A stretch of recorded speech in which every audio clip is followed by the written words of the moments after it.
Hello, welcome to Underlords Universe. This is part 3 of a deep Black Sabbath discussion between myself and my fellow Underlord Brent, and who's going under the name I. I wonder if you can figure out why.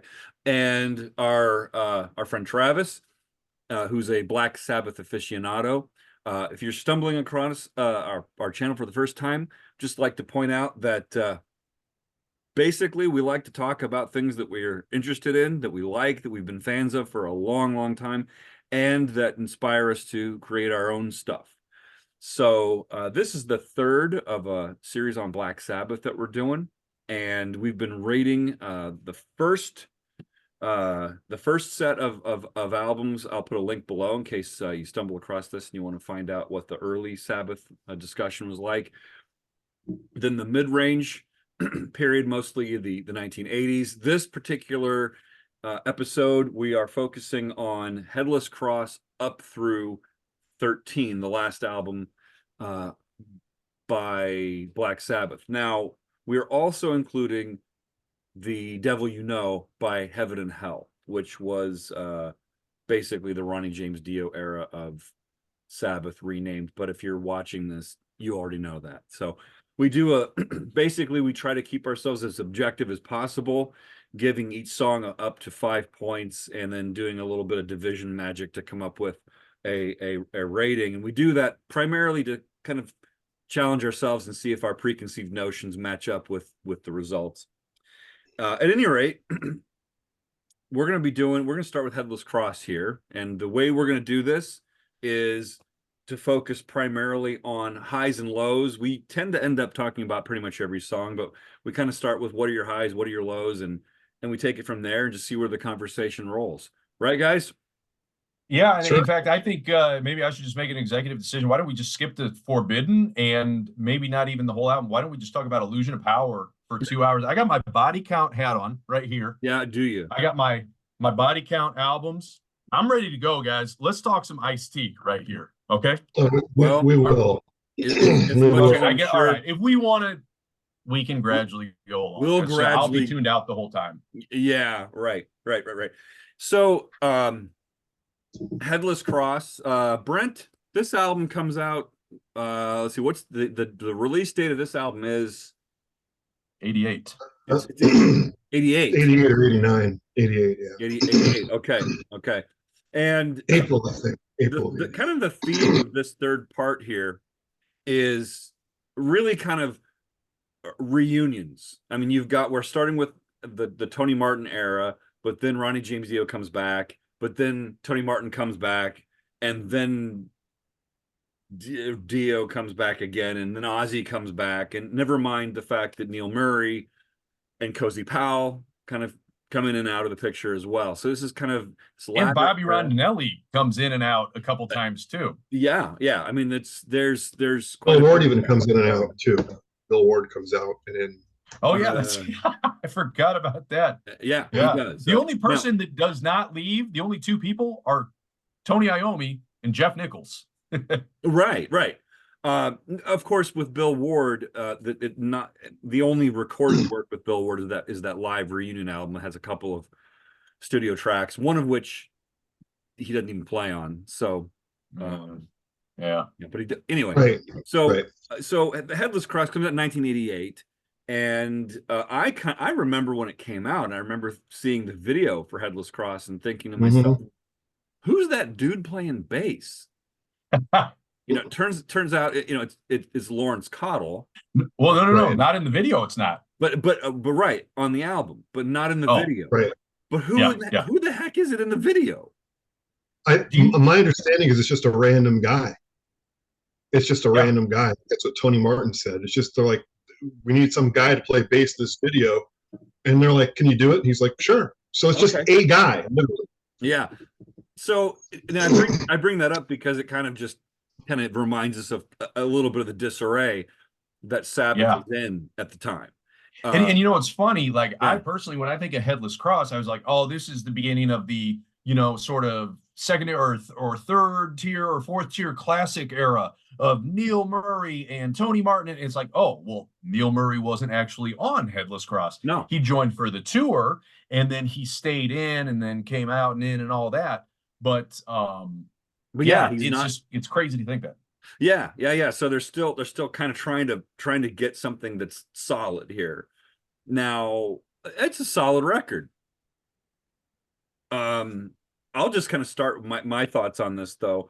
I gotta say that even though I think there's some really, really solid stuff on Headless Cross, I think and I kind of wonder, is it marred by the fact that it has a terrible album cover? Like, I think this is I actually like it. I like the cover. Mine is Really? marred by the fact that it's mid-price. yeah, And it's got a white border, and then on the back, it says classic rock for some reason. Wow. This is the one that was at my local store. I don't know why. Well, for my money, Yeah.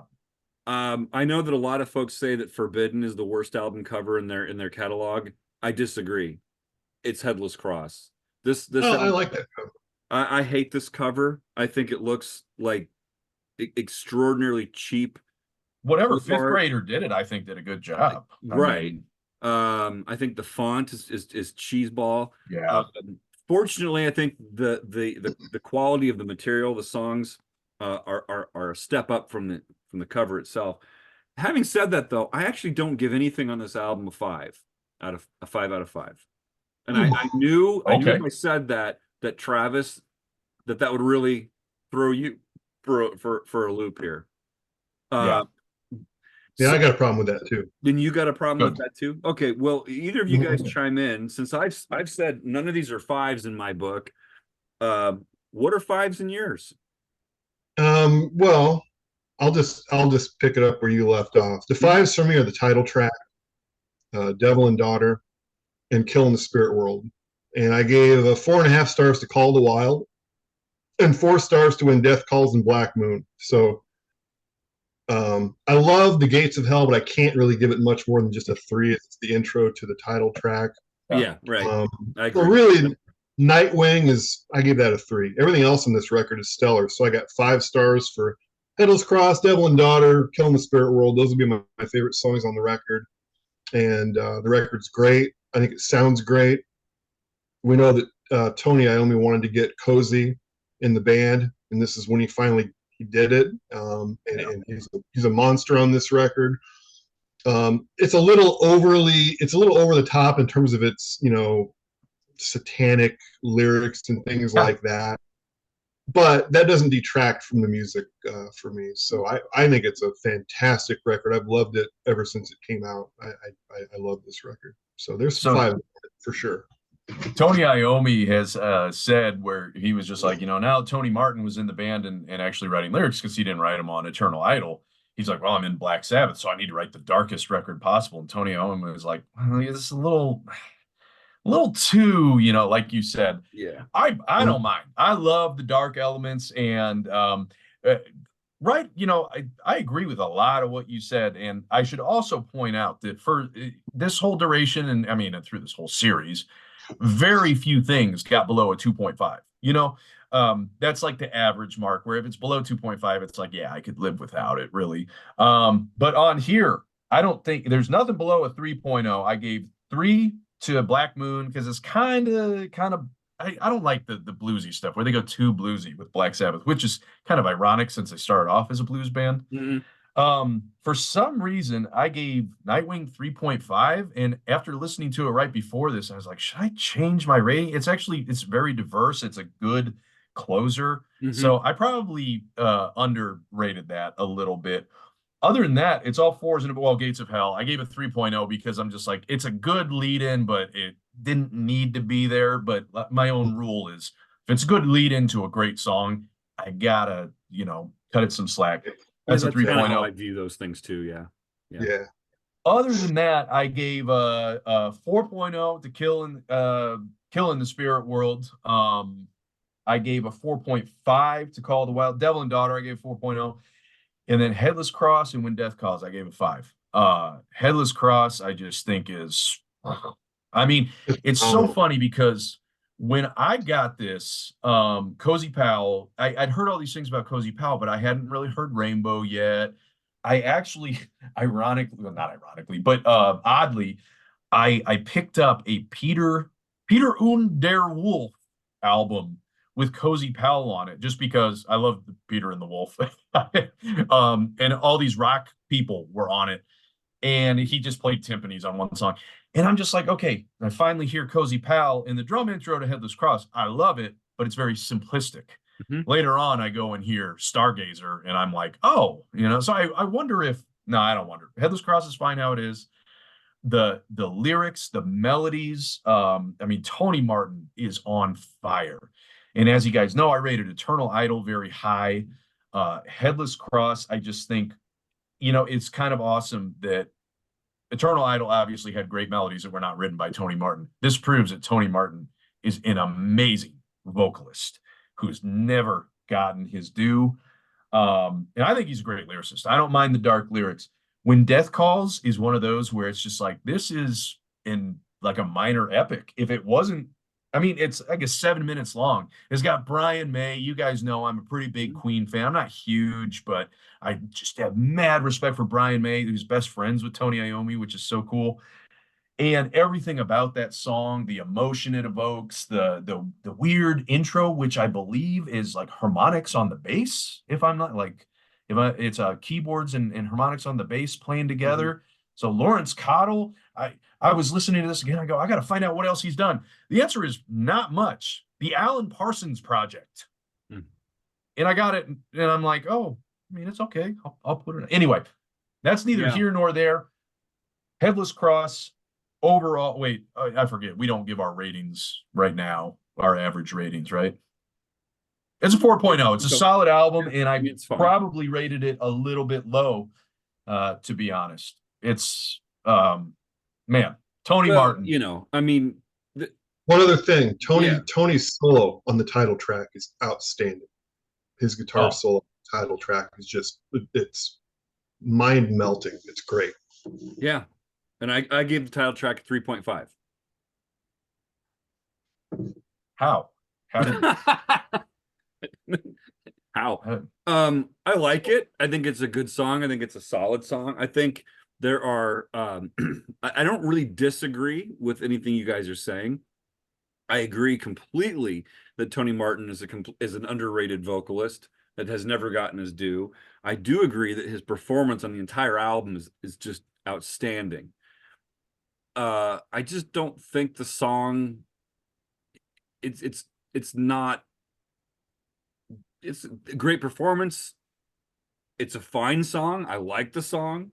I think that Cozy's drumming, especially in the end of the song, a lot of those fills near that really builds with the last chorus. It's really, really great. But I just don't think it just doesn't resonate with me at quite that level. So to me, it's like, yeah, I like it. So it's definitely an above average song. That's fair. Yeah. And to me, I don't think it's fair at all, but continue, I guess. To me, the highlights on the album are When Death Calls. And you mentioned Brian May. He plays the first solo on When Death Calls. And I actually disagree. Black Moon is one of my favorite songs on the record. I love kind of the circular nature of that riff but to me the low points on the album, the low point on the album to me is Kill in the Spirit World. It just kind of has that kind of poppy, bouncy. That doesn't do much for me. It's like I can kind of take it or leave it. It's got a good solo though. I think it's got a really, really good solo. It's got a really good breakdown part, and the end of it kind of gives me goosebumps. The outro, the fade out, it just with his eerie. What did you give Kill in the Spirit World? I gave it a 5. Oh, really? Wow, I give it a 2.5. Now, I would say, Brian, I kind of forgot when I first heard this, the poppiness of the album I couldn't tell if it turned me off or if I was, because at the time, I was a teenager and I got into Black Sabbath later than you guys, and in fact, I bought this album on 2001, I guess. This is one of the latter ones. I think and by this point I was firmly in the Tony Martin, Tony Iommi camp. and I'm hearing Kill in the Spirit World, and I'm just like, what is this? Is this Poison? is this, Warrant or whatever? Not that it's that bad, but it's a major key, and Black Sabbath hardly ever does major keys. And I'm going, okay, I mean, I'll give this a chance because I owe it to these guys. And I came around. I really came around. Call of the Wild, the same thing with the hero. And it's like, okay, it's a little odd, but I'm sold. It didn't take me long. There is actually quite a bit about Call of the Wild that I like quite a bit. I think it's got a really strong chorus. I do think that Tony Martin has a tendency to do a lot of in his lyrics. Wait, what? He does. Yeah. Hold on. He does it a lot in his in songs, and that's one of them. Go back and listen to Call of the Wild, and you'll okay. Yeah. So I think Headless Cross is a solid album. I throw it on. I listen to it. I like it. But it's isn't the greatest thing that they ever did. I'll be curious to see what you think in terms of how it kind of stacks up to Tear. So all right. Let's move along to Tear. I think Tear is I don't know. Brian, weren't you saying something about crappy album covers? I like that one too. I like the cover of Tear as well. I don't have a problem with that cover. What's your deal with the cover of Tear? Well, they got that same fifth grader who is now in eighth grade, and their skills have improved. And really, I mean, it's animated. It looks like it's like a romance novel or I don't know. Listen, I don't hate anything about Sabbath. I don't mind the cover. But I look at it and I go back to when I was that teenager and I was going to CD Warehouse and I'm like, Black Sabbath Tear. And I was like, oh, Ozzy. I'm like, oh, there's Ozzy in it. And I'm like, cover sucks anyway. Maybe if the cover was better, I would have been like, well, maybe, Fortunately, I don't know. Doesn't take me out of the album. In fact, it kind of fits. I think Headless Cross is definitely worse, but sorry, I interrupted. Well, I think that here's a question for you. I'm going to start with low points on Tear. A question for the Battle of Tear.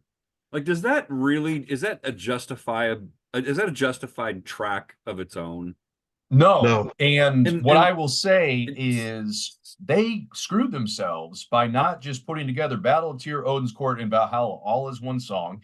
It wouldn't have even been that long. It would have come out to 9 minutes. Yeah, I agree. But I do have one element of disagreement about that, but go ahead. And the thing is, Battle of Tear, I gave it 3 because it leads into Odin's Court, which I gave it 4. Mm-hmm. In Valhalla, I wanted to give it a 5. And if Odin's Court and Valhalla were the same song, I think it would have been a 5. But you can't just start off with Valhalla. Just put it together, guys. And Valhalla, man, it kills me not giving it a 5 because of all the the raise your hands. Mm-hmm. I mean, all these great things about it. And just once again, I'm just in awe of Tony Martin, this nobody that they literally just picked up and said, hey, we're just the guy's not working out. You're going to join Black Sabbath. And they're like, just kidding. We got Ray Gill. And we're like, just kidding. He didn't work out. Go figure. We need you. Yeah. The fact that he, go ahead. Go ahead. Oh, it's just the fact that he is this nobody that has just these amazing, beautiful, and they are beautiful melodies. I almost get tears in my eyes. I'm almost like, okay, Tony, I'm raising my hands. Just tell me what to do, Tony. I don't know. Yeah. I was listening to it on the way to pick up my son today.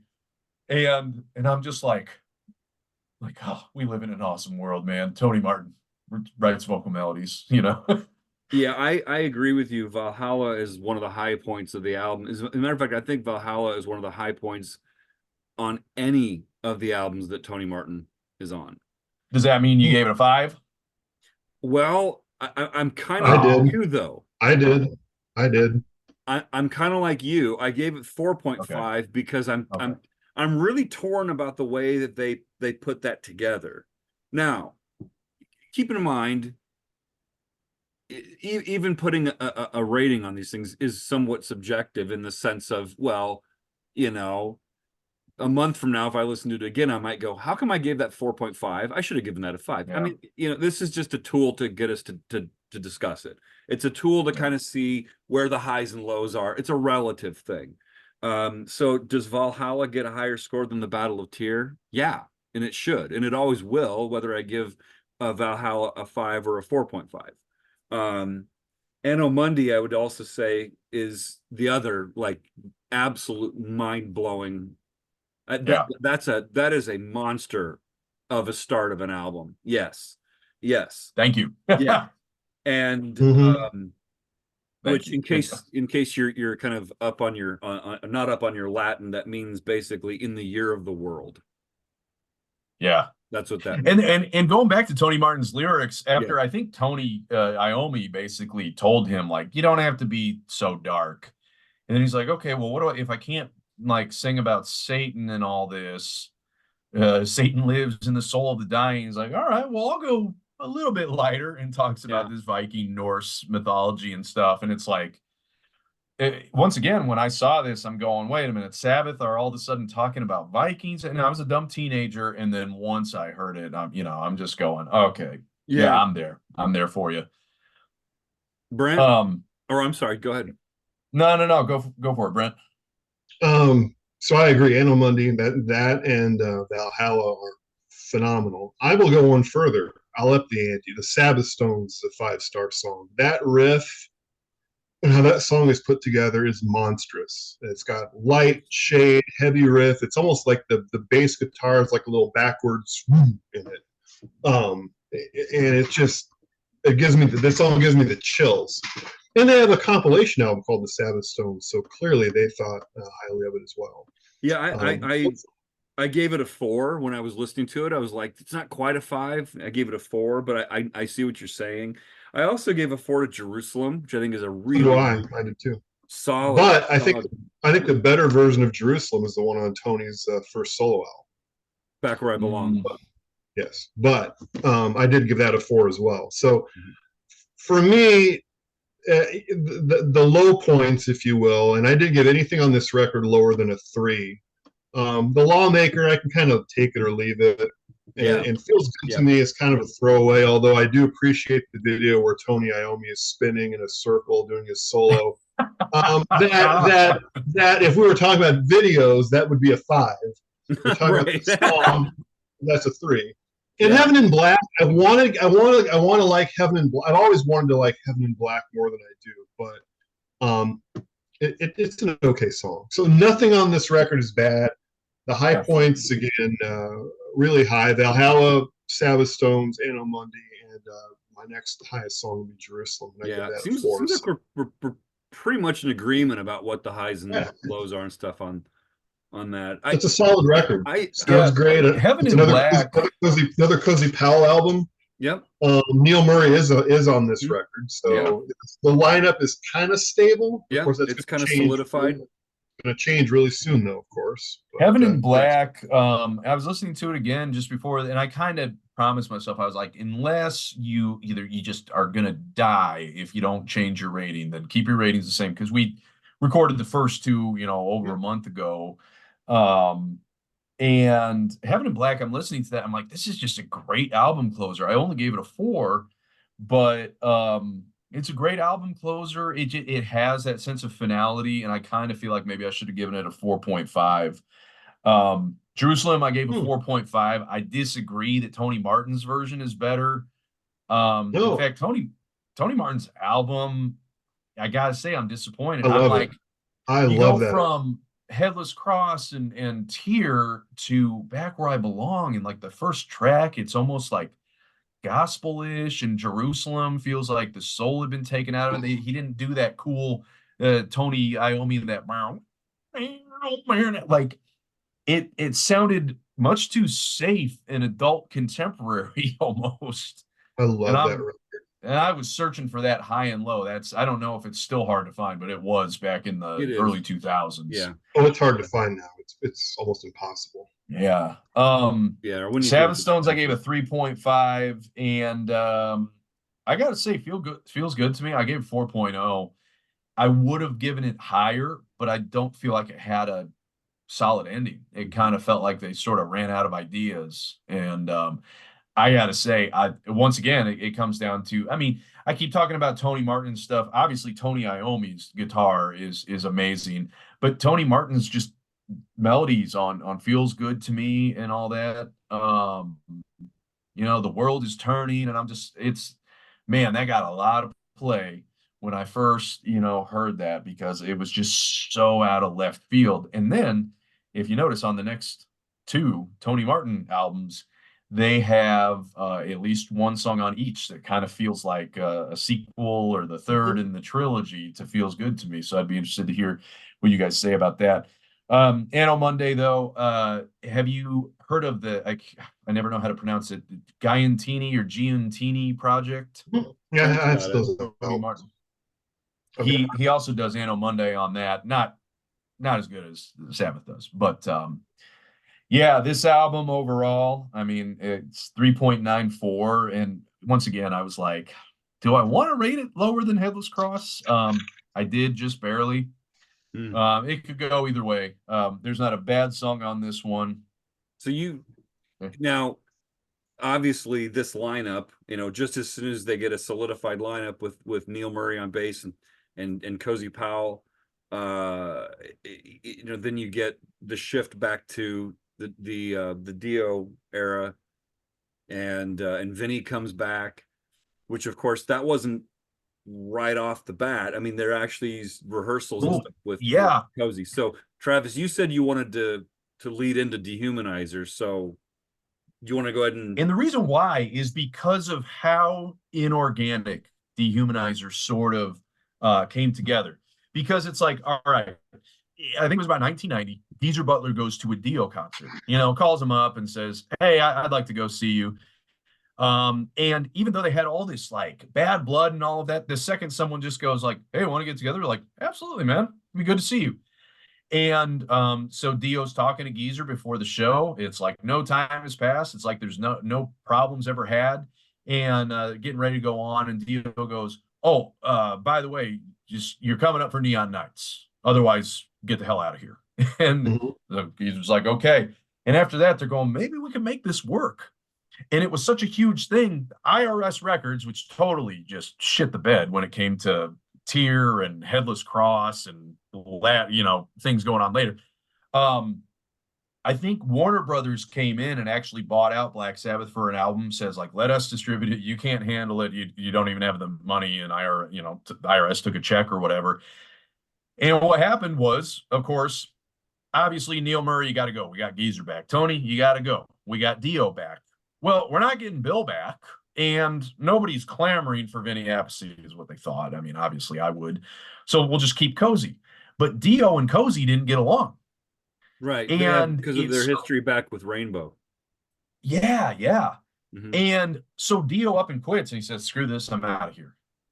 So they call up Tony Martin, and apparently there is a version of Dehumanizer out there with Tony Martin on vocals. And Cozy Powell on drums. I mean, my God, I know. Well, then Cozy Powell gets into an accident, and Warner Brothers says, we're pulling the plug unless you get Dio back. And so Dio comes back, and he says, well, we need a drummer. Let's get my drummer, Simon Wright. And Tony Iommi says, no, we're not. Nope. I don't want to sound like AC/DC. Simon Wright's a great drummer. I think he could have done it.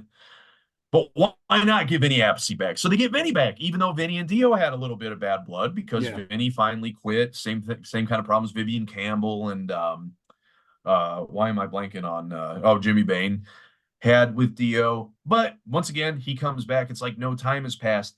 And the thing is, at this point, Sabbath needed a kick in the ass, like financially, because they were at a low point. One thing we didn't talk about is Headless Cross and Tear got no play, not only because various things, IRS records suck, But then they go and do a bunch of concerts in South Africa when everybody else is boycotting South Africa because of that whole, apartheid thing.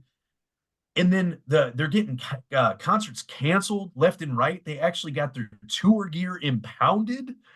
So they had to cancel more concerts that they could have actually done. So anyway, the point is, it is amazing to me how organic Dehumanizer sounds after all the strife the band is going through, getting Dio back. He quits again. Tony Martin, Cozy Powell leaves, this and that. Because when I listen to Dehumanizer, what I hear is a bunch of guys that are just going like, hey, it's cool hanging out with you again. Let's plug in. Oh, wow, that was great jamming on that song. Should we hit record? It is one of the most cohesive and solid albums, start to finish, in their entire catalog, I think. Exactly. And the production is amazing. To me, the drums, they sound like it was recorded in a garage with like 2 microphones. Nothing fancy. It doesn't have that pop sound it's got a very dry drum sound. And you can hear every drum and cymbal perfectly. And Reinhold Mack produced it, and he, of course, produced a lot of the Queen stuff. Yeah. And the guitar sounds raw, the bass is there, and Dio sounds amazing as always. Geoff Nicholls, he's got some input. So this album, going into it, this whole experiment, I'm thinking to myself, okay, is this going to live? This is going to be near the top, I think. And what I found is something kind of amazing. There's 10 tracks. Computer God starts as a 5.0 song. An amazing drum intro, this kind of off-time drum intro by Vinnie Appice. Thank God they got him back. Cozy would have been great, I'm sure. But Vinnie does something weird and special on that.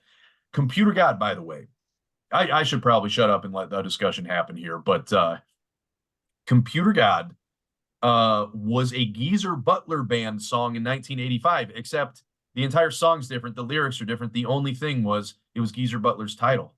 And Dio comes along and says, that's a great title, and writes his own lyrics. The lyrics are amazing.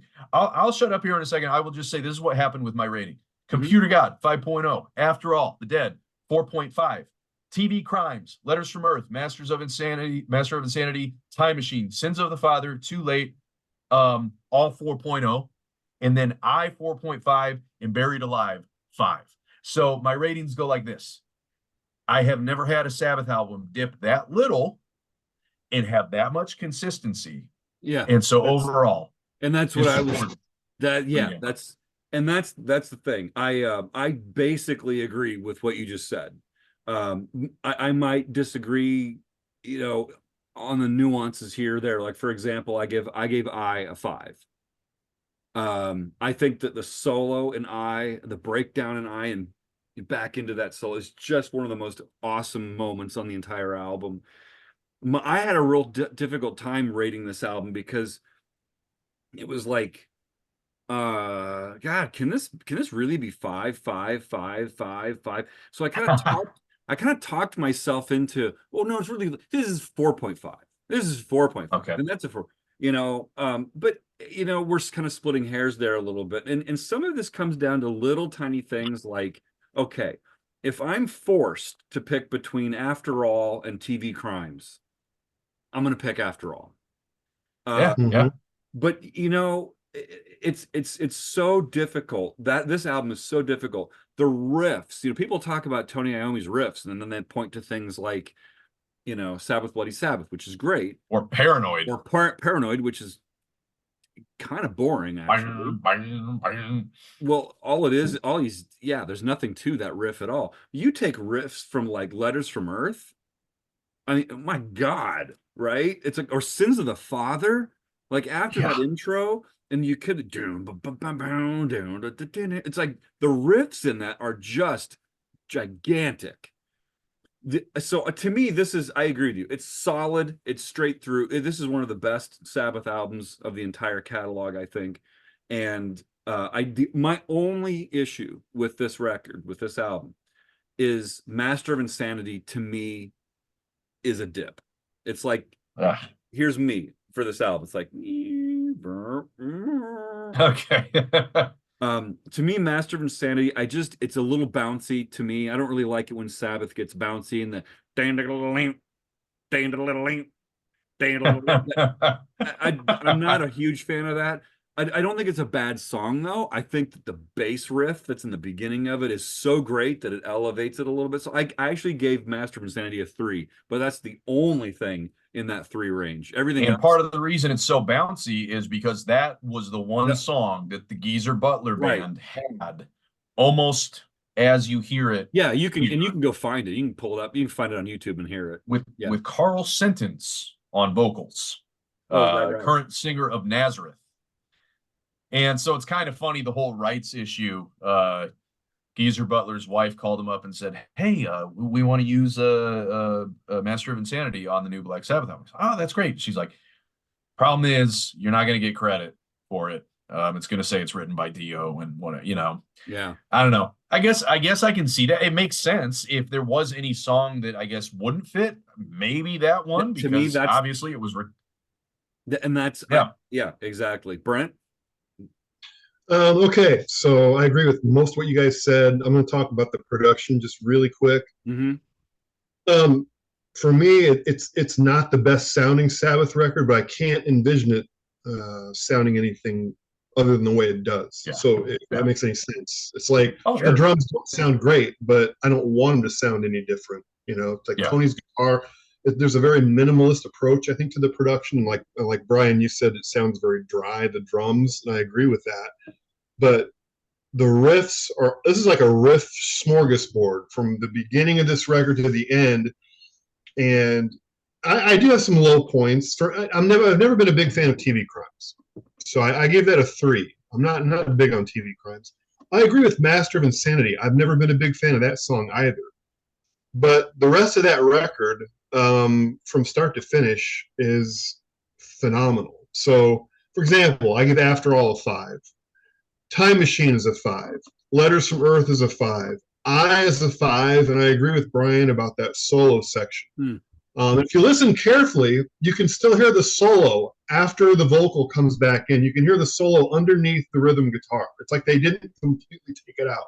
If you go back and listen to it very carefully, it's like a ghost lead, and it's actually pretty cool. I don't know if they planned it that way or whatever, but that's one of my favorite Tony Iommi moments, is that solo in the main riff. And Buried Alive is like getting hit with a sledgehammer. Yeah. Oh my God. That riff is just brutal. Well, what a way to end the record, you know? Yeah, and Ronnie's voice is in top shape. Oh my God. It sounds angry and menacing, and I just love it. It's dark, heavy, just like you said, just not. If this record were better produced, I think it would be missing something. Well, it's just perfect the way it is. I'm gonna take issue with that a little bit. I got one more thing to say. One more thing. Yeah. Sins of the Father, I give that a 4.5, and I talked myself, I think, into not giving it 5. So like Brian's like, can I give this a 5? I think I talked myself into a 4.5. But the outro of that song is so phenomenal that the riff, the ending, the fade out is just so good. I was probably a fool for not giving it a 5. Well, it probably deserves it.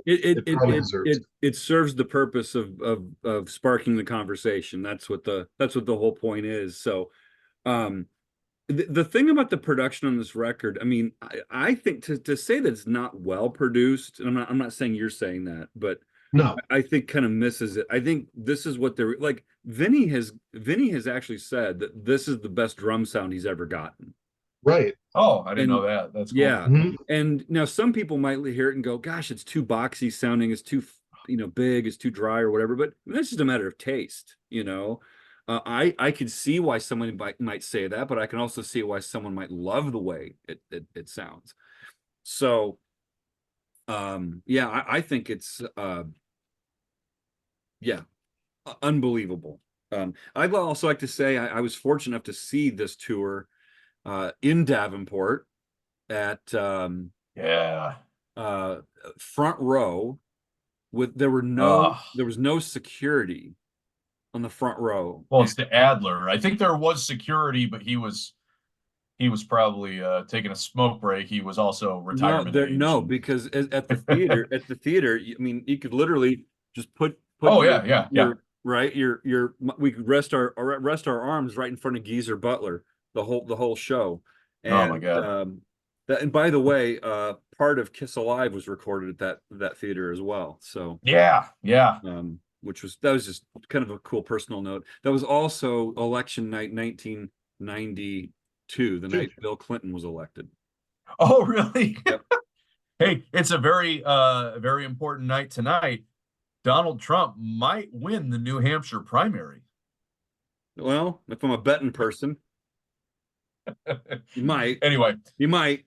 I don't know. Nikki Haley also might come from behind. Anyway, sorry. Well, I'll tell you what. Tell you what. We're gonna move along to purposes. Let me say one last thing. That I riff, Tony Iommi had been playing around with that I riff for a while. On like the Headless Cross tour or whatever, Tony Martin, he'd introduced the band. I think it was probably during Heaven and Hell. I can't quite remember. It was kind of a, the prolonged thing, and goes around, and then he goes, and finally the man that kept the Sabbath name alive for all these years, the one and only Tony Iommi. Then all of a sudden he goes, that whole thing. So he had been playing around with that for no kidding. several I didn't years realize at that point. Well, thank God. It's one of my all-time favorite Sabbath songs. So thank God for that. Yeah. And I remember when Cross Purposes came out, and Brent, you and I went to get it. We'd seen that there was a new Sabbath record, and we went to the mall. And I remember the guy at the counter was like, you know that Dio's not on the record, right? And I don't really remember exactly our response to it, but or to finding that out, because I don't think we knew when it came out that he wasn't on it. But I remember you bought it, and we went home, and you put it on, and it was like, we love Dio. Dio's not here, but oh my God, this is great. That was my initial reaction. Now I don't scour the web for other people's views on a whole lot of stuff necessarily, but I think I have seen that Cross Purposes doesn't actually go over so well with a lot of Sabbath fans.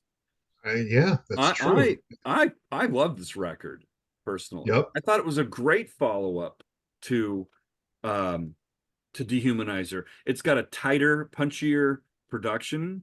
Obviously you've got Bobby Rondinelli on drums now instead of Vinnie. You got, obviously Tony Martin is back, but I think it sounds great. I think it's very, very tight. I think it's well written. I think Tony Martin's vocals are great. I think the lyrics are really, really strong on this record. But of course, Geezer Butler's back, or I should say, he's continued on after the Dehumanizer reunion. So yeah, I think it's a really, really strong record. I'd say my low point for Cross Purposes is Dying for Love. I'm sure it's probably not a shock to you guys. I give that a 2.5. It's like, okay, it's there. I can listen to it. The Hand That Rocks the Cradle, there's parts of it that I really like. There's parts of it that, the riff itself, I'm not so fond of.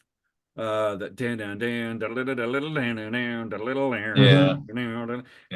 I'll give it a 3.5. The rest of it, though, I really give between 4s and 5s. If I was forced to pick an absolute favorite, oh God, I don't know. Shoot, it's tough.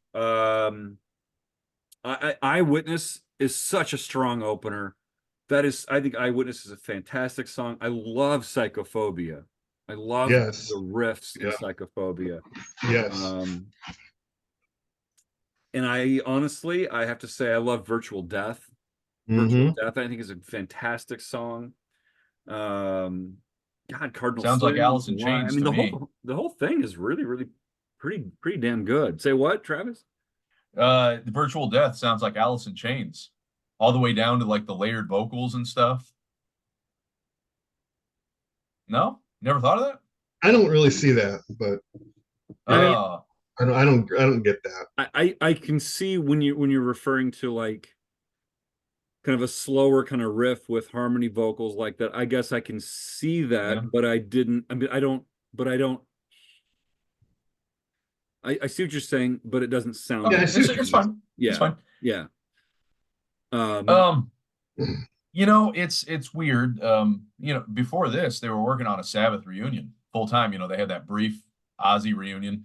And Yeah. my theory is Ozzy is such a just despicable, small-minded, insecure human being. He saw the reviews, even though Dehumanizer, it's not like it took off and made millions of dollars. I mean, it was a modest success, I think. And he and Sharon basically said, let's say we're retiring. And everyone's like, oh, Ozzy's retiring and all that. Let's get back Black Sabbath back for the final show. And of course, that led to the Rob Halford, the greatest Sabbath lineup that never took off. Right. I mean, you guys have heard the bootlegs, right? Oh God, yeah. I have videotapes of it. Yeah, me too. Rob Halford just kills it. I mean, Computer God, all that. I mean, that anyway. And I have a feeling that after that, Ozzy was basically like, okay, yeah, we got them stringing them along. So let's just go ahead and put the kibosh on that and really ruin the momentum that Black Sabbath had. And I think it kind of worked because now here's the thing. I love Cross Purposes, but it's kind of underwhelming to me listening to it now. I don't think Eyewitness is a strong opener. I think Cross of Thorns and here's the other thing. I have no 5.0s on here. Cross of Thorns is the only one that comes close. It's a 4.5. I think the vocal melodies aren't as great overall. Psychophobia, I can listen to it and love it, but it's just kind of that riff. I mean, how you were saying the riff of Master Insanity kind of rubs you the wrong way. It's sort of Which riff are you talking about? Are you talking about the first? Because Psychophobia is really basically a two-part song, right? You got the first part. Yeah, well, yeah. Or are you talking about the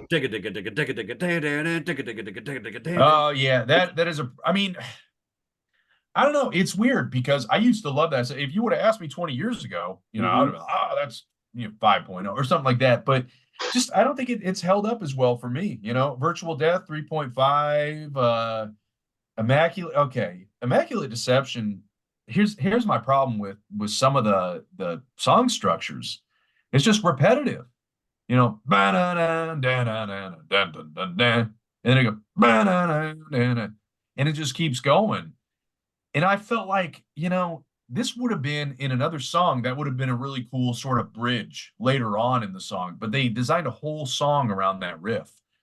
Dying for Love, I thought was kind of a weak version. Feels good to me.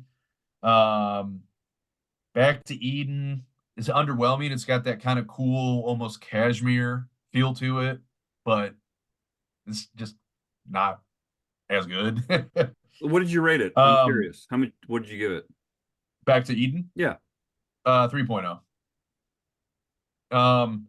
Yeah, and then 3.0s for the rest of the Hand of the Rock's Cradle, Cardinal Sin, Evil Eye, 3.0. I just couldn't bring myself. It's just a whole lot of just, whereas Dehumanizer is like that, this one is just, like that. And it's all above 2.5.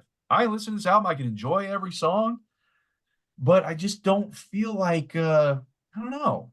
If they would have put one of these songs here or there on other albums, it could have actually strengthened an album, made it more diverse. I just don't feel that this album is all that diverse. I thought the production was kind of flat. I thought Tony Martin's vocal melodies weren't as good. The lyrics weren't as strong. They're not bad by any means. It's funny, you gave Cross of Thorns a 4.5. Yeah. I give it a 4. So did I. Yeah.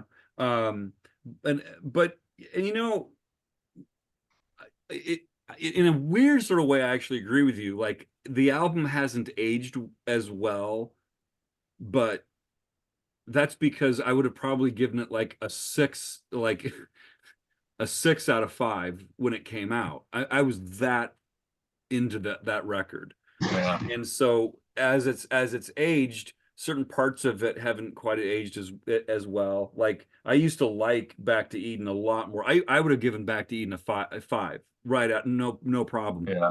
20 years ago. I give it a Yeah. 4 now. But I still think it's a really, really good record. I really, really like Cross Purposes a lot. I think it, and I think it sounds great. I love the way it sounds. Brent, what's your? I'm with you. I love this record. As a matter of fact, when we get down to going through the order, you might be surprised about how much I love this record. We should also say we saw this tour with Motorhead. Right. Roy Auditorium in great. St. Paul. Yep. Right, which was great. Jealous. So, okay, here's the high points. These are all 5s. Eyewitness, Psychophobia, Cardinal Sin. Yes, that's right. Which originally was called Sin Cardinal Sin, but we'll just keep it Cardinal Sin. That's a 5. Evil Eye, which we all now know. I think it's established that Eddie Van Halen was involved. In the creation of Evil. Yeah. Yep. So wanted to perform on it, but the record company wouldn't let him. No. I'm fine with it. It's flawless. If I had to pick one song on the record, I probably would pick Evil Eye. I give Virtual Death 4.5. I give Back to Eden 4, and everything else on the record is 3.5. This record is consistent. It sounds good. I do agree with what Brian said. It hasn't maybe aged quite as well, but probably because I was even hotter on it when it came out.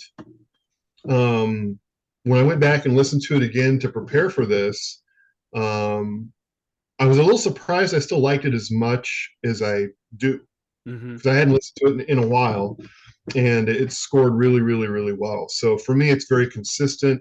Sonically, it's very good. I don't think there's a weak spot on it. Dying for Love, I gave that a 3.5. That'd probably be the one song, if you made me pick one that's my least favorite, that'd probably be it. But yeah, I think it's phenomenal. Love it. There's 2 other things I want to say about it. Geezer Butler has claimed that he went into this album with the idea that it was not going to be a Black Sabbath album. He claims we call it something different or whatever. And it's like, okay. It's Tony and Geezer and Tony Martin, who had previously been on Black Sabbath records. And Geoff Nicholls. Something other than Black Sabbath seems ridiculous to me. This is Black Sabbath. And it's just a different Black Sabbath. The other thing I'd like Didn't he kind of say, though, where Tony Iommi was like, well, let's just you and I put something together. And he's like, okay. And then I think he claims is just sort of like, okay, well, we got some studio time. And then he shows up and Tony Martin's there. Yeah. So it's like, maybe he didn't think going into that, but it's like from that one sentence, you were just like, oh, this is going to be a totally new thing. It's going to be, it's going to be called Iommi Geezer. I mean, whatever.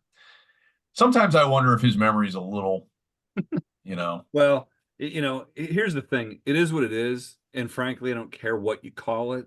The question is do you enjoy it? And the other thing I want to say about it is that cover art, that exact same picture was used for the CD single of the Scorpions' Send Me an Angel. Yep. The exact identical picture. Yep, the exact same one. Yep. So right.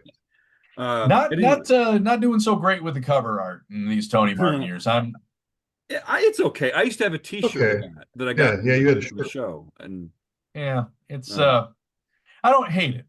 There's very little I hate about Black Sabbath. But with that in mind, that's a good thing to transition into. It's a good segue into Forbidden, right? So Travis, why don't you start off on Forbidden here?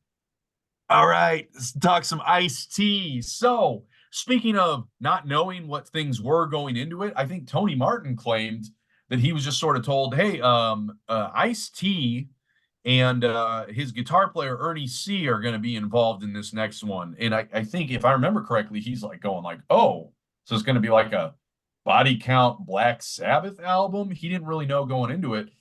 And then they're just like, yeah, actually Ice-T, it's just going to be on this one track. And he's like, oh, so is it going to be like we're sharing vocals?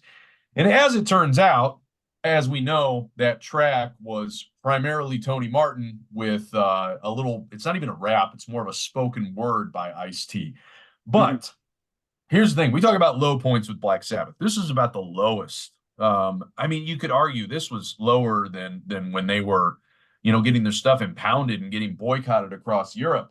It was so low that Geezer Butler, left the band, came out with this. Give Up the Ghost. Which is great. It is great. It is.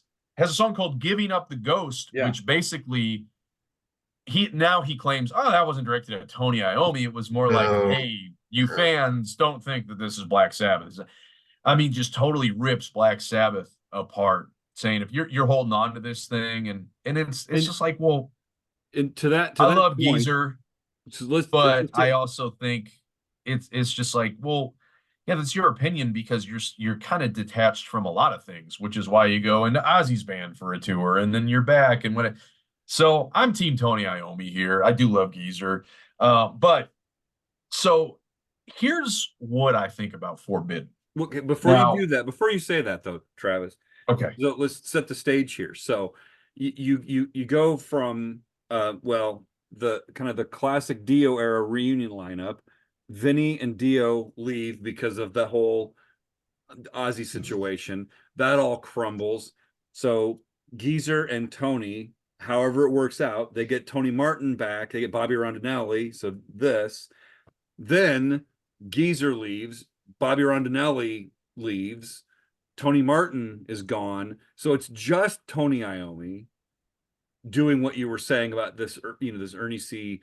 Ice-T thing and what's, so he basically reforms what had been the lineup that did the Tear album with Cozy Powell on drums and Neil Murray on bass, and then Tony Martin back on vocals. So I don't think Tony Martin technically left though.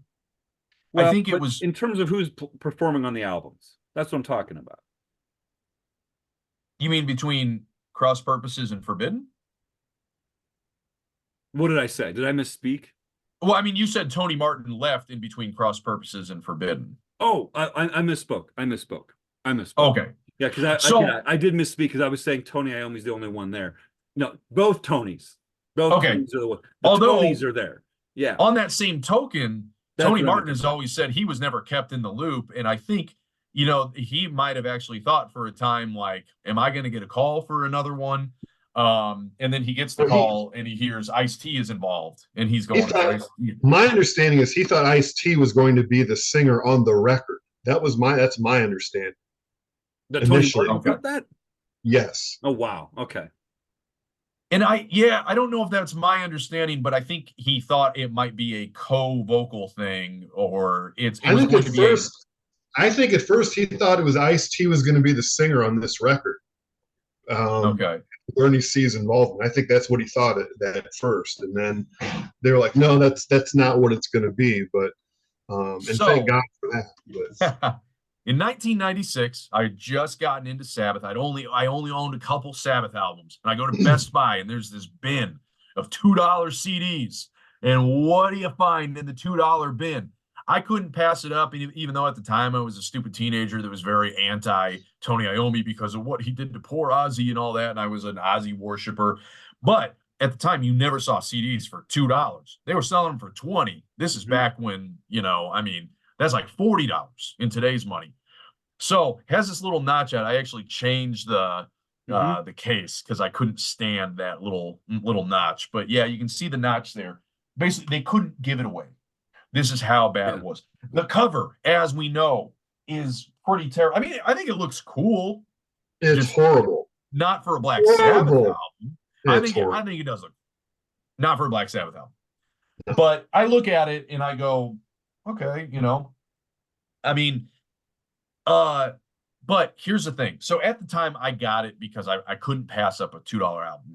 And there was always this part of me that's like, maybe you're being a little too hard on Tony Iommi, and I was in the 90s, when you're my age, it was very cool to be closed-minded and just draw your lines in the sand. It's just, I will not anybody, you're a poser if you like anything that's not Ozzy. It was 90s were pretty dumb. But especially if you were in middle school, going into high school, whatever. But so I take it home, I listen to it, and I'm going, what? I couldn't wrap I'm like going, this, and that was my introduction to Tony Martin, and I guess I misspoke where I was like talking about, oh, everybody says Cozy Powell's on. I think this might have been my introduction to Cozy Powell, but I was just going, what? Years go by. I learned to love Tony Martin. I go back and I revisit this, and I'm going, okay, you know what? This clearly lacked a little bit of direction, but on that same token, there are some hidden gems on this album. I will say right off the bat, the production clearly is terrible.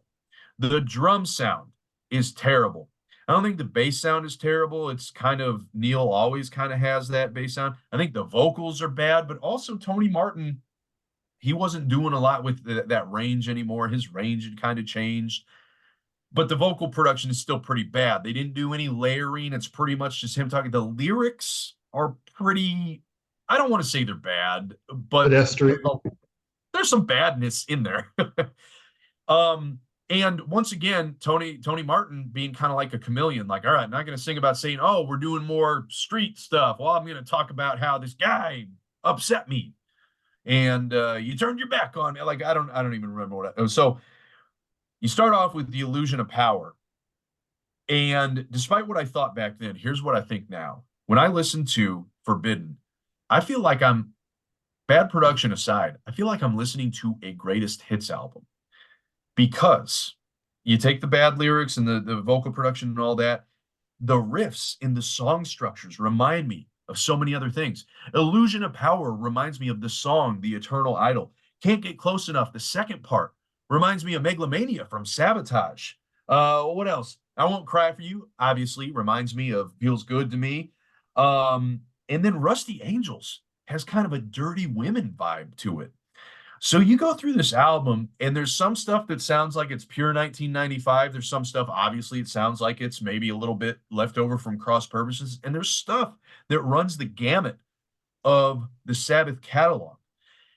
I listen to a lot of stuff with bad production. I listen to black metal where they literally brag about how they're like, yeah, we didn't even have a sound engineer. We recorded this in a forest and so I can deal with bad production.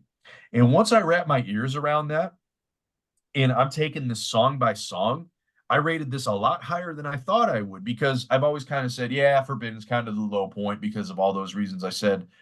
But if you're taking this song by song, I don't have any fives, but I Won't Cry For You, I gave it 4.5. I love that song. I do have I have three 4.0s. Can't Get Close Enough for the same reason. I mean, it's a very weird, how many times must we, like, it's kind of weird. It's so detuned, but I'm into it. And then when all of a sudden it goes into the Megalomania type of riff, I'm there, What else? Guilty as Hell. Man, that riff sounds great. Kiss of Death. 4.0. Oh, did I say, wait, yeah. Rusty Angels. Did I say Rusty Angels is a 4.5? And I Won't Cry For You. So there's two 4.5s. Rusty Angels, I mean, weird lyrics. But once I ran my head around that, I have listened to that song on repeat so many freaking times. Which one? I love that song. Which Rusty Angels. Apparently it's a song about an airplane, like an airplane graveyard, where they put retire airplanes that don't fly anymore. I would agree Rusty Angels is one of the better songs on the record. I think the riff in the solo is actually really cool. Yeah. I think the main riff of the song is one of Tony Iommi's, what I would call his happy riffs. Yep. Yeah. I'm just not a fan. I gave that song a 3. Me too.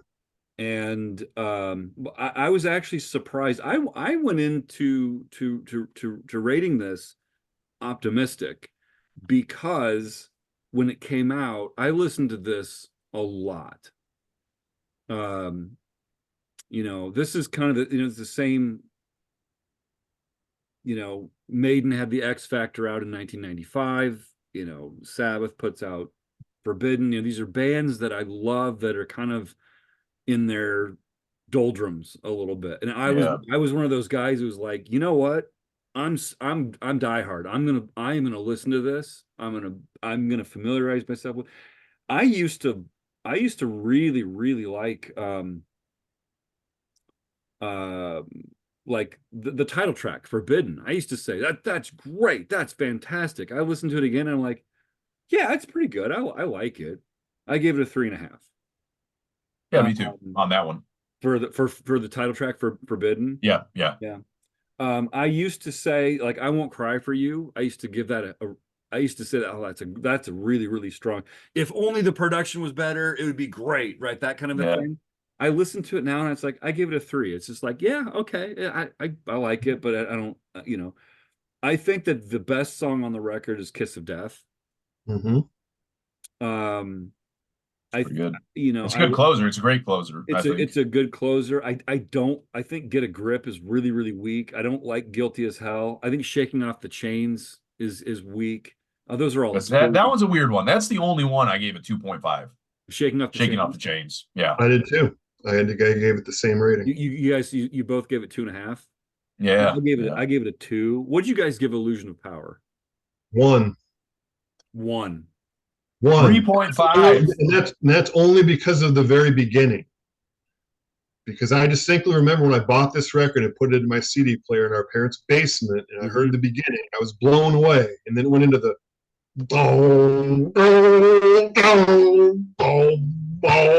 It's a fucking great riff, dude. Like, what the hell is this? No, man. That is Velveeta. That is cheese. The beginning is brilliant. Here's what I will say. I would have given it. The beginning is brilliant. That is not.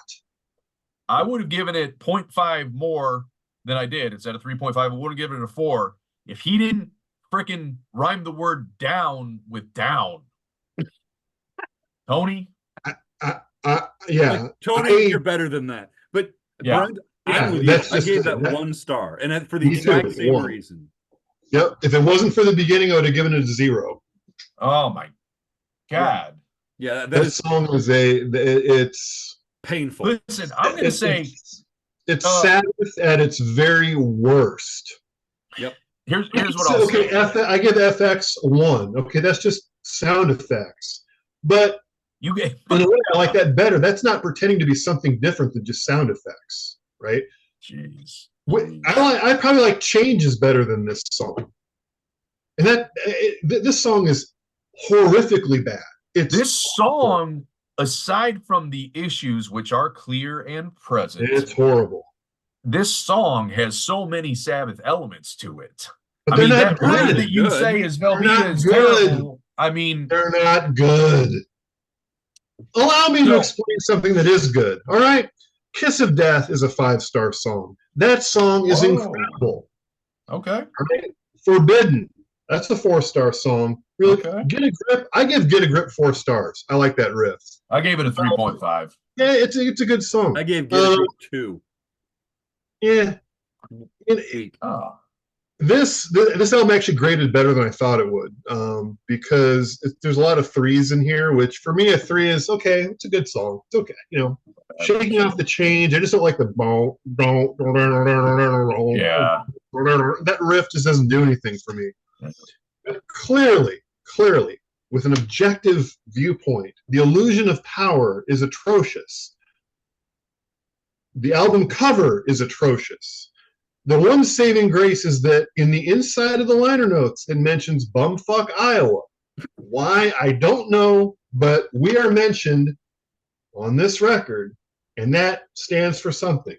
Other than that, this record is really not very good. Wait, how did I miss that? What does it say? What does it say? You have to. Well, I'll look it up for you. Okay, you look that up. You look it here. up. I will. Let me just say this. All right. I am unironically wearing a body count hat. I do love Ice-T. I do not think his contribution to this album was necessary. I don't think it was necessarily detrimental, but definitely could have done without it. I think Ernie C if you hear the production on Body Count albums, you guys probably wouldn't like, Body Count or whatever. Okay, I got it. Okay, I got it. Let me finish my thought though, real fast. The last couple Body Count albums are excellent. They're my favorite. I like the more recent ones more than the other ones, and Ernie C does a great job on the production there. He definitely did not do a great job here. It's unfortunate because I think there's a lot of elements that if they lined up differently, this could have been a lot better. Let's hear it, Brent. I do Okay, agree with so that. it says hand out publicity shots by Kmart 1 hour photo bumfuck Iowa. Whoa. Okay. So there we go. Here are my notes that I wrote down for Illusion of Power. Opening riff is cool. Brent, you and I agree on that. Oh yeah. Feels thrown together. Verse is terrible. Chorus annoying. Cheese Limburger. Yeah. And I agree with you, Brent. I give it a 1. But the other thing, I want to go to Get a Grip for just a second, because you guys both give Get a Grip a good score. Mm-hmm. I think that there's some elements of that song that if it had been reworked could have been a better. I only give it a 2.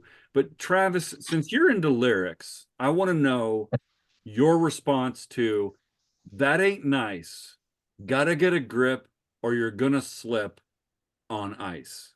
Well, okay. Before Travis says something, I got to say something. Originally, that song was going to be called Black Ice, but because Ice-T was going to be on the record, Tony Martin thought that would not be a good idea, so he changed the title to Get a Grip. That's a true story. Well, okay, but it doesn't change the song. No, but that explains the lyric about ice, I think, is what I'm saying. Well, no, but Yeah. That ain't nice. Okay, My thing, that not. ain't nice. It's not nice, man, and you know it. It's not nice. It's I don't like. I definitely am not comfortable with the word "ain't" coming into this album so much. I don't like the word "ain't" in lyrics. Yeah, we can talk about that a little bit later if we discuss Methodemic and that piece of garbage. But he was trying to be urban, but he grew up in a town called Headless Cross. So, hey man, he's relating to the people. He's relating to his fans. That's what. All right. Well, tell you what. Did you get a grip on this record? That, Brent, I agree with you. It's terrible art for a Black Sabbath record. Yeah. But I do think that the art is actually more interesting to look at. There's more going on than Headless Cross. So, well, here's the thing. Let's move along. One last thing about the artwork. The artwork is so bad, it tells the listener, right? Careful. Do you really want to listen to this? Because what might be inside could be as bad as this. Yeah, I know. Sometimes it's cheese. Okay, I will say this in defense of it. I don't really want to defend it because I don't think it's great artwork. But if you look at that, you think, okay, that looks kind of like comic book art or whatever. You look at Headless Cross, it literally looks like a 5th grader sort of drew it. Mm-hmm. So, I mean, between the two, I think Forbidden is the less sort of offensive. I agree. I actually agree. Yes. Okay. Yeah. I don't.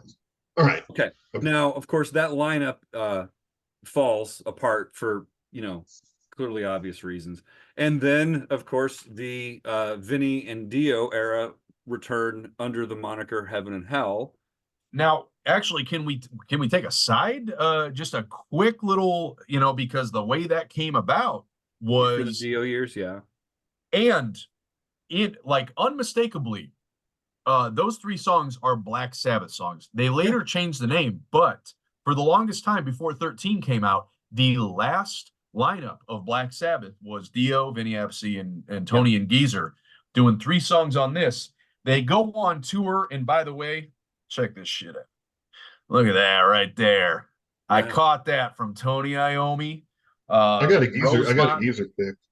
Oh, that's cool. Well, he probably didn't actually use it. He just threw it out. But doesn't matter. Actually, he uses it on Iron Man. Yeah, that's what I got. Right there. Yep, that's from the Dehumanizer tour. Okay, yours is, well, I don't know if it's cooler necessarily. But no, it's just different. Yeah, I was about to say it's cooler. So, that is pretty cool. This one he didn't actually play. He just grabbed a bunch and threw them out. I caught 2. I gave one to my girlfriend at the time, and she lost it later. And then when I saw them again, I caught 2 picks again, and I was kind of having money problems at the time. I was holding on to one definitely, and this guy runs up and goes, "I'll give you $20 for that pick." I'm like, I need gas money to get home. So the songs that they they did some new songs for that compilation, and I think they're really really solid songs. Me too. Yeah, that was a kind of a foreshadowing some good stuff, I think. I think Ear on the Wall is actually the best of the 3. I was going to say that. I agree with that too. Yeah. And that was the one they dropped from the set by the time it came to Rosemont, which kind of pissed me off, but that's okay. That's okay. Yeah. That one really has a Neon Nights feel. And I'm not just saying that because it's faster up tempo, but I mean, the bass, it's just like I'm listening to this and I'm just going like, you have recaptured the magic, guys. Yeah. It's a weird topic, and we can talk about some of the weird lyrics on Devil You Know. But hey, Dio. Yeah. I agree. I mean, I'll take a few new songs if that's all we get, but that's not all we got. We ended up getting a full-blown record. So in Black Sabbath, it's Black Sabbath with just a different name. So we threw that in the mix here. I gotta say though,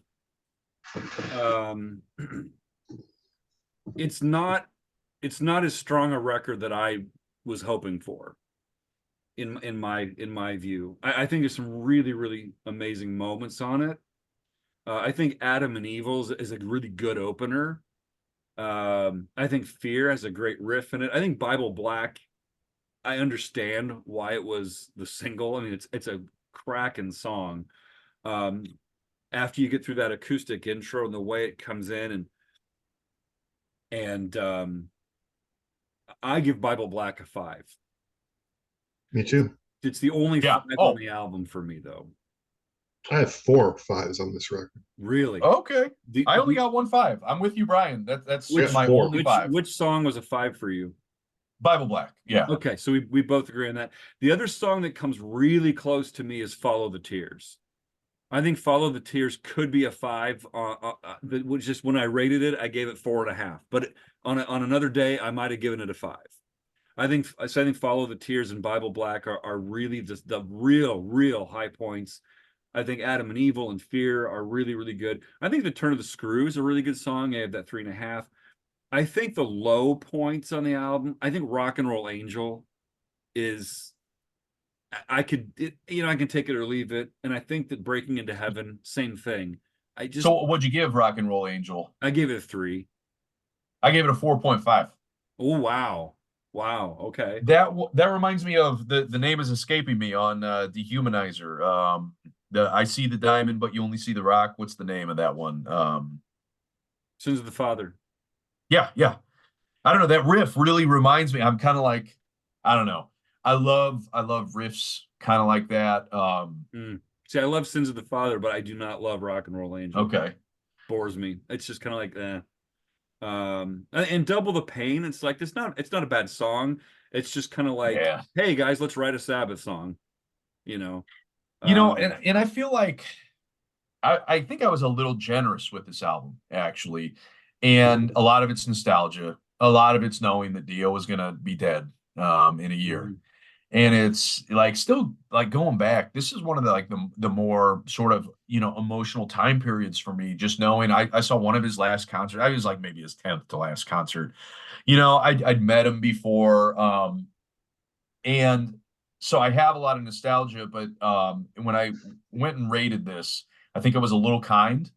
One of the problems I have with this is the production is very brick-walled.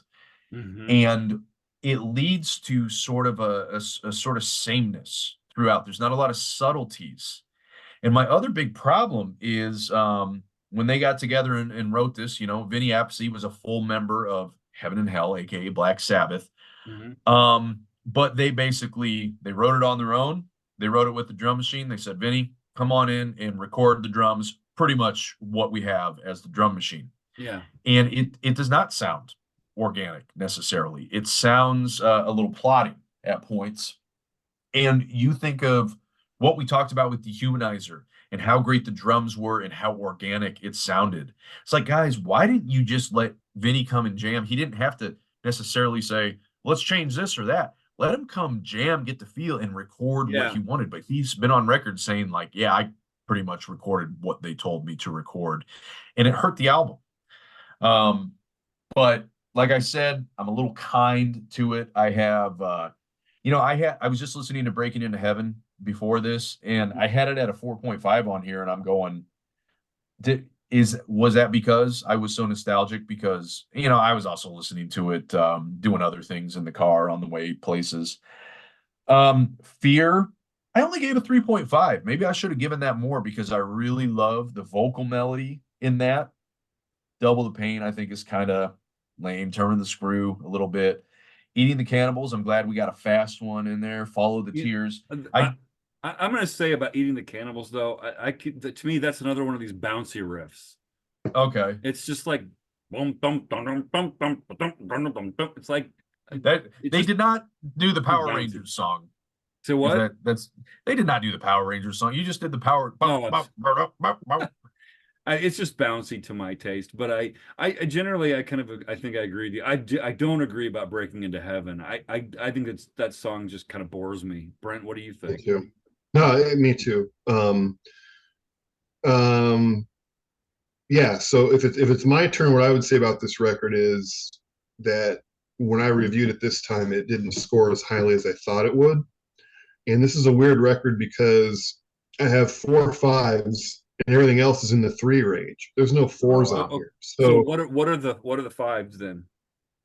Fear, Bible Black, Double the Pain, and Follow the Tears. And I think Follow the Tears is probably the heaviest Black Sabbath song that's ever been written. Yeah, I think it's heavy for yeah. So in the rest of the record, it 3s, and I got a couple 3.5s. So it's not really consistent. I agree with what Travis said about the production. I'm surprised you gave Double the Pain a 5. Oh, I love that. God, I love that song. Oh man, just the riff and the verses, the beginning, how it kind of bubbles along, and then he gets into that the how it changes from the intro riff to Tony's riff in the verse while Ronnie's doing his melody. That's hot. That's a hot track. I'm gonna listen to that again with knowing that you guys rate that higher than me because which one do you rate higher? Double the Pain. Double the Pain. Yes. No, I rated that a 3. 5. Oh, see, I gave it a 3.5. Okay. But like Eating the Cannibals, it's like, okay, guys, we need a fast song. Let's throw one in there. I can see that.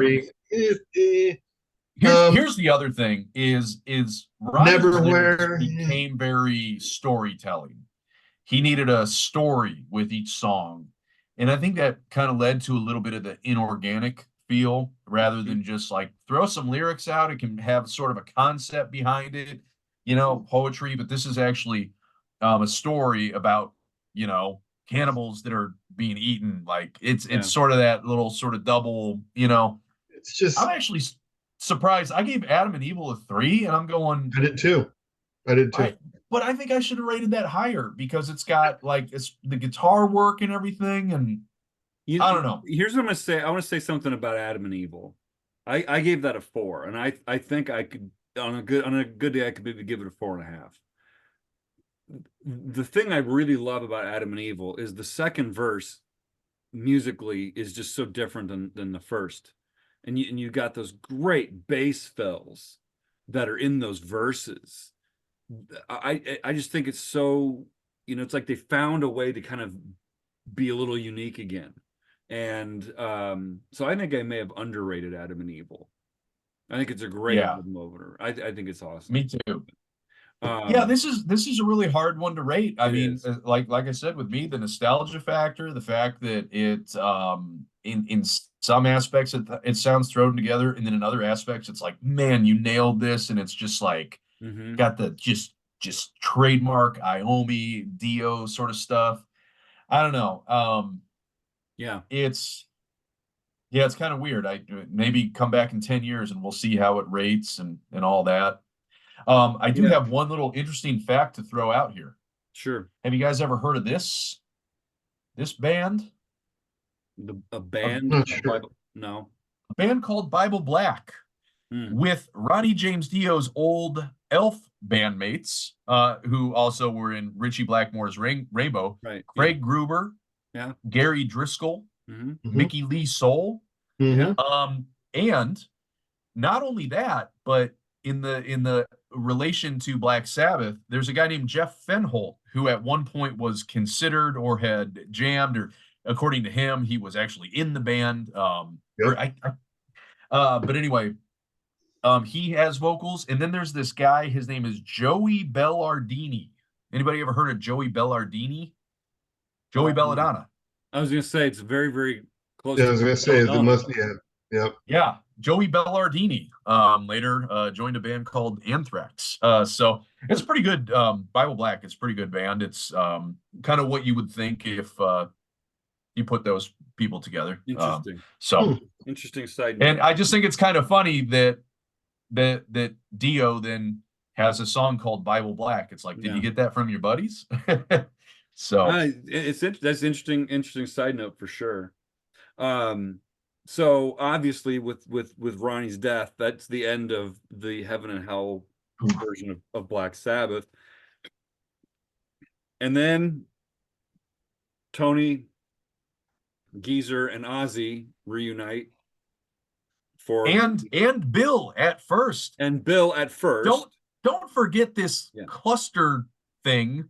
I'm trying to watch my language a little bit more. But so let's not forget, once again, the stupid, insecure piece of garbage Ozzy cannot stand the fact that Heaven and Hell was an unmitigated success. And people were going, hey, this is great. Dio is playing arenas again. Dio gets cancer. And Ozzy says one of the most diminutive things I've ever heard, where he's like, oh yeah, I feel bad for the kid. He's referring to Ronnie. That's an actual quote. I feel bad for the kid. He's referring to Ronnie James Dio, his elder, as a kid because he said, oh, he's an amateur, a kid. Like he was the guy that replaced me. And, and then Ozzy goes and sues Tony Iommi for 50% of the rights to Black Sabbath. Basically saying, yeah, you may have not called that Black Sabbath, but we want to make sure that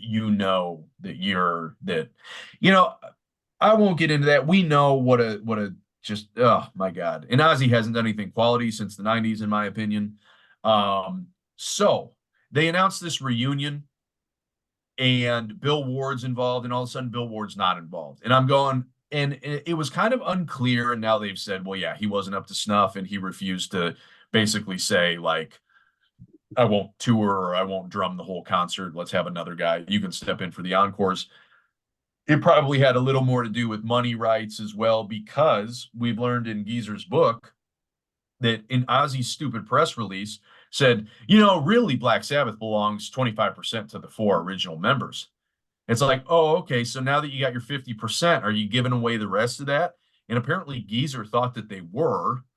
And they finally said, like, we'll put something in where you do have kind of like a veto power and we'll give you a cut of the money. But I still think it's 50-50 between Iommi and Geezer and Ozzy. The point being, the reason why I bring this up is I was so disgusted with this reality TV star and the garbage he had produced and the forced nature of this reunion and pulling one over on the fans as far as Bill's, involvement and whatever. I boycotted this album. I refused to buy it. I refused to listen to it. And I stayed true for quite a while. And then I finally caved and I bought it on eBay, hoping that they wouldn't actually get any royalties from the sale of the album, because I can't pass up a Tony Iommi album. And here's what I found, because I literally listened to nothing, not on YouTube or anything. I found that I'll Be Damned, Brad Wilk, who they got to replace Bill. Thank God it wasn't Tommy Klooftos. What's his name? Because he in the Black Sabbath concerts is just stiff as hell. There's no groove to him, in my opinion. And they got Brad Wilk at least for the studio. And I'll be damned if he doesn't have a Bill Ward feel to him. And I'll be damned if at the beginning of this, end of the beginning, it doesn't have a pretty authentic Black Sabbath feel to it. Mm-hmm. And I'm listening to this going, wow, I don't know how, but they kind of did it. This feels like Black Sabbath. The lyrics are there. Ozzy doesn't sound like garbage, but he doesn't sound overprocessed. I don't know how they did it. Iommi sounds like Iommi, which is always a great thing. And I'm listening to 13 going, okay, I might have to eat crow on this one. But I could only give it a 4.5. But it has every single thing that a Black Sabbath for those 8 minutes. It's got the slow, it's got the fast, it's got the groove, the kind of the bluesy feel, but not going too bluesy. It's got the good dark lyrics. So you're God talking is about, dead. Just to clarify, you're talking about the opening track, end of the beginning. Yeah. Okay. And then that carries over to God is Dead. I felt the same thing, and I'm listening to this going, damn, okay. And then they remade NIB, which you can't get more authentic than just straight up remaking NIB. Oh, I guess it actually was called Loner. But it's got that feel. And I was forgiving. I actually forgave them for doing it. I still only gave it a 3.5. And then, of course, they get a little cheesy and they go to Zeitgeist, which is a total ripoff of, Planet Caravan. I still gave it a 3.0 because I'm like, hey, for the nostalgia factor or whatever. Age of Reason comes in with that Brad Wilk drum beat, I give it a 4.0, and I'm going, damn, is this going to rate high for me? And then the last 3 tracks come along, and that it proves that no, it's actually not going to rate that high. Okay. So let's address a certain difficulty that we have when it comes to the sequencing of this record. So just to clarify for any person out there who might be watching this that's so bored they've stuck with us for an hour and a half. The version that we are operating off of is those first 8 songs. The other 4 we're not counting because they weren't part of the initial original album release. They were considered bonus tracks. These 4 were specifically a Best Buy bonus track set. If you go to Spotify, for example, it doesn't list anything as bonus tracks, but it's got 11 of those songs. One of those bonus tracks is not on the Spotify version. So we're taking the 8 songs as the proper album, right? And if I'm hearing you correctly, you're saying Live Forever, Damaged Soul, Dear Father, those last songs just kind of like, bring the album down to you. Yeah. What did you rate? What did you rate those last 3 songs? I'm just curious. Live Forever, 2.5, just boring and average. Okay. Damaged Soul, just bluesy garbage. 2.0. I thought it was just, and then Dear Father, 3.0. I guess I was feeling generous there. I gave that a 3 as well. Yeah. Brent, what? I mean, I definitely have thoughts on this album, but what's your reaction to it? It's a little underwhelming. It sounds really good. It's well produced. When I first heard End of the Beginning, because the first song I heard was God is Dead, right? That was like the first single, I believe. Yeah. End of the Beginning, when I started listening to that, I'm like, my God, they're trying to recreate Black Sabbath, the song. Mm-hmm. It's like they're doing it, they're just changing it a little bit, but it's clearly what they're trying to do. And as I get into the record, my favorite song on the album is Loner, which, Travis talked about how it's kind of an NIB ripoff, but it's like, it is. Yeah. In some ways, I think it's better than NIB, if maybe, but it's good. That's neither here nor there. But I guess the bigger point I'm making is it's almost like they're forcing this. It's like, okay, we're back with Ozzy. We got to make a record that sounds like something we would have made, like, back in the early to mid 70s. And so I don't really know how much of it is truly like authentic. A lot of it's very pedestrian. So for me, there's no 5-star songs on this record. Yeah, I agree. End of the Beginning and Loner, I gave those 4s. and then I gave a few songs 3.5s, and everything else I gave a 3. So there's nothing that I really say I don't like. But it's kind of underwhelming. I expected more. I wanted more. For this big reunion with Ozzy, this is like the best they could do.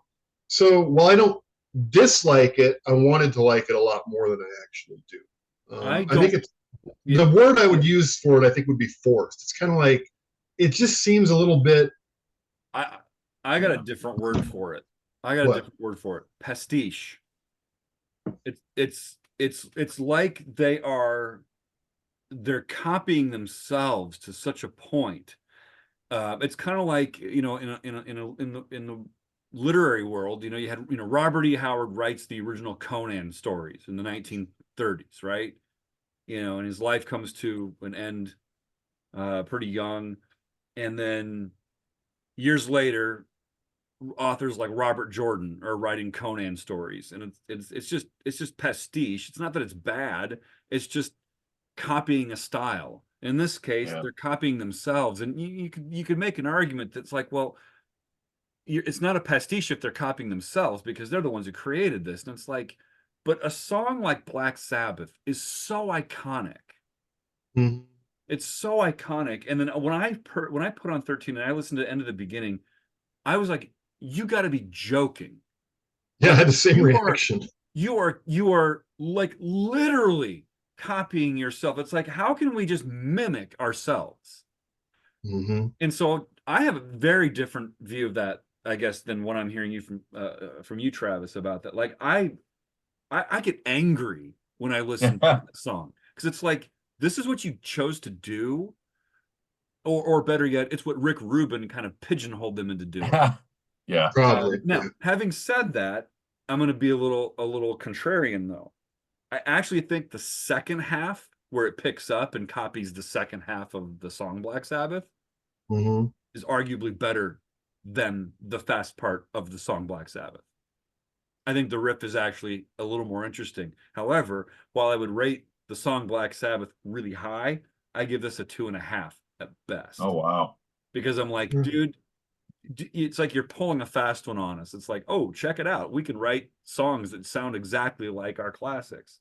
Right. Well, that's good to know that. They do the same thing with Zeitgeist, with Planet Caravan. It's like, well, really? This is and Loner. Yeah, and you're right. It's like Loner. Of the three, I'll give a pass to Loner. But it's like, so what I end up with then, the stuff that's memorable on this is the stuff that's like, oh yeah, you did this, 50 years ago. And that does not make for a great album. Now, is it their worst album? We'll see.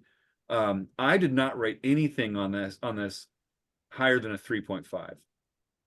I gave nothing into the 4 or 5 range. Having said that, though, the lowest is 2.5. It's just consistently like, yeah, I can put it on.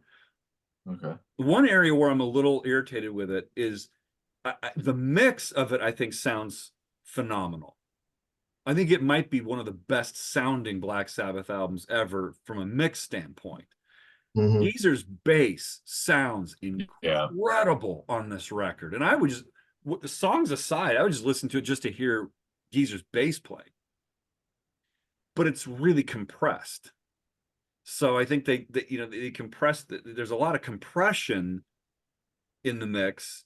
The balance of the mix, I think, is great, but the compression in the mix is like overly done. So it's like it loses some dynamics. It's just this real super tight sounding thing, and depending on what kind of system you're listening to it on, that can have an impact. But I'm just kind of like, it's a middle of the road record, and I really wish it wasn't. Having said that, can I use that to segue into where I think like what could have been? Sure. Okay, so they have these 4, or on some issues of it, 3 bonus tracks, right? And I think on some, even just like 1 in some live tracks. Right. And then you got, when they went on tour, they did The End, which you could only buy at the shows. And 4 of the tracks from this were also outtakes from from 13. So in effect, you actually have 16 tracks here. They could have done like 2 albums. And I'm just going to say this. I think 3 of those 4 songs, bonus track from this, 2 from this, are better than anything on 13, the proper album. Pariah. I haven't listened to the rest thoroughly enough, and that's because they were so uninteresting to me. Pariah is a 4 at least. Pariah has one of Tony Iommi's best riffs. That song is smoking. And it's like, to say, I know it's on the bonus track, etc. That should have been like a lead single. That song is great. I also think Seasons of the Dead which is on this, is really good. I give that a 4. And I think Take Me Home, excellent, outstanding bass work from Geezer. And there's a nylon guitar string solo on it, which is so different. Really interesting. I think what it seems to me, like Rick Rubin was like, you guys really have to sound exactly like the first Black Sabbath album, and anything that's like potentially more interesting than that, we're going to set aside. I agree with you. That's what it seems like to me. Yep. So, at any rate, might I say though, I think this cover is one of the coolest covers. It's pretty cool. It's pretty cool. Are you being serious? I am. I like it. Well, it might also be that I think when they unveiled the cover, I believe they unveiled a video first, and I did watch the video, and it showed the creation of it. Or no, maybe I did see the cover, the actual cover image before, and I was like, well, that kind of looks a little fake, and then it's like, oh no, it's actually 100% real. They lit a big wicker stick, no kidding. 13 on fire. Yep. You can still see the video. I went back and watched it, and I think the name of the album, it's kind of like they definitely you didn't want to pass up that opportunity to have this unlucky number 13 be the name of this album that is the long-standing desired reunion album in the year 2013. So I think that all kind of worked out kind of cool. I can buy that. I mean, these bonus tracks you're talking about, I kind of want to go back and listen to them now, but I think my opinion is going to be the same. It's like the first 5 tracks on that album, to me, are all kind of worthy, and then that's it. They could have done an EP, and it would have been like, damn, that's a pretty good EP, in my opinion. Pariah is so much better, in my opinion, than them saying, hey, we're going to do Planet Caravan Part 2. Okay. I mean, it's so much like Planet Caravan. Just go listen to Planet Caravan. Yeah. But it's one of those, it's the never-ending debate, because I remember listening to a King Diamond interview, and he's like, yeah, everybody always says, like, why don't you make another album like Abigail? And I always say, like, because I already did that. If I wanted to, I would have done it already, because I already made it. I could make Abigail again. And but on that same token, even though I love the latter King Diamond stuff arguably better than Abigail, I do understand that it's like a classic album. And I would probably feel pretty good if he released an album. I don't know. I'm a nostalgia-holic. Maybe. And so I don't know. But it's almost not worth debating over, because 13 is just not a great album. I went into it thinking it was going to be terrible. And I'm like, oh, I'm pleasantly surprised that this is okay to above average. So with that in mind, then let's just do our countdown of these kind of what we call like the kind of the reunion era, with different singers and different lineups. These 7 albums. I am ready to go. Are you guys ready? So this will be number 7, right? Number 7. Okay. So this will be of this set from Headless Cross up to the end. The least favorite Sabbath album would be, let's go, for me, Forbidden. Oh wow. Cross Forbidden. Purpose is rated lower than Forbidden for you? Wow. Yeah. Wow. Yeah. Interesting. And- Interesting. Okay. And quite a bit lower. All right. Wow. And then next, so we're doing this. That's 7 records, right? 1, 2, 3, 4. Correct. Okay, so in the 6th spot.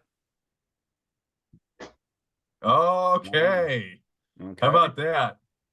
Whoa. So Brian, you and I are exactly the same so far. Yep. Interesting. By the way, yeah, go ahead. The percentage? I'm at 67.6% with 13. Yeah. So for Forbidden, that's a 3-star album, 65%, and then for 13, 3 stars, 68.75%. I had Forbidden as a 2.5-star album with 51%. 13 is a 3-star record at 58.75%. You know, if you would have been kinder to Illusion of Power, remember I gave it a 1 as well. But I cannot. So cross purposes, I had it at 64%. I feel like that's a little low, but what can you do? And 68% for 13. In the 5 position, number 5. Wow. Wow. Okay. All right. So for me, it's Tier. This is 3.5 stars, 75.56%. Okay. My Headless Cross was 3 stars, 63.75%. I was at 3.6 at 72%. Okay. In the number 4 spot for me is Tier. Okay. Okay. You guys are 77% for me. All right. For me, it's a 3.5-star record, 78%. For me, Tier was a 70%. So you guys are on average, I think, rating these a little higher than I am. Yeah. In the number 3 position. All right. When the winds of Valhalla run cold. Wow. So here we're getting into some rarefied air. This is 4 stars, 83.75%. Wow. See, my number 3 is The Devil You Know at 74%, 3.5 stars. Man. 3.94, which is a 78.8. I guess you round up 79%. Mm-hmm. Number 2, Cross Purposes for me. Oh, Brent, you and I are in agreement on that. Yes, sir. 4 stars, 86%. Wow, I'm 4 stars, Rock 79%. Rock solid. 80% for me. So Brian, you and I are about identical on that. And what's I think interesting is we all have the same number 1, it looks like. Oh yeah. But I have an interesting thing about this. For me, this tied with Cross Purposes. The tiebreaker was that there's one more 5-star song on this record. Okay. Interesting. Okay. All right. Tiebreaker. For me, it came out at 84%, like a solid 4-star average. 86. So 84 for me. 80, so we all agree. That's pretty cool. Yeah. Well, you know what, folks? And when I say folks, I'm really just talking to my buddies here. But if you stuck with us through this gigantic conversation about Black Sabbath's later albums, number 1, we thank you. Number 2, please subscribe because we have a lot more to come. As if there aren't other people out there doing this, but they're not doing it the same way we are because we're doing this based entirely on the stuff that we love, that we're interested in. We are professionals in our own fields, but we make music and do this stuff because we're inspired by Black Sabbath. We do stuff called Underlords of the Overworld, which is just a fancy way of saying bunch of nobodies who make music, and we hope somebody out there listens to it and likes it. We have an in-house author named H. Prescott Lemon who writes fictional backstory stuff about a fictional band of the same name. Great stuff. He's also got a series on a strange kind of goofball occult organization called the OAO. I'll put links to stuff there. If you're interested in supporting local art, check us out. Thanks for hanging with us. Give us a like and a subscribe or however that works. And guys, let us know how much you like The Illusion of Power. Yeah, comments below. If you're with Yeah. Travis and you think Illusion of Power is the greatest thing that Black Could have been a Sabbath Grammy ever winner. did, If Illusion of Power won a Grammy, it would be much more deserved than a lot of the bullshit that wins Grammys. By the way, what about Black Sabbath winning a Grammy for a live performance of The Wizard from 2002? That's literally the Grammys just being like, oh, dude, we got a metal performance. What's that band, Black Sabbath? Did they release anything? Yeah, there's a compilation they released the way. Yeah, let's just give it to them. Everybody, we're giving it to them. Yeah, let's just give it to them. that kind of sounds like it's the way it goes, but if you like Black Sabbath, make some comments. We'd love to hear. absolutely, yeah. I'll be. If sure you like to, body count, make some comments. You can do that. You can You can do that. All right, folks. Guys, thanks for hanging. Thanks for interesting discussion. And until next time, toodles. Toodles. See ya.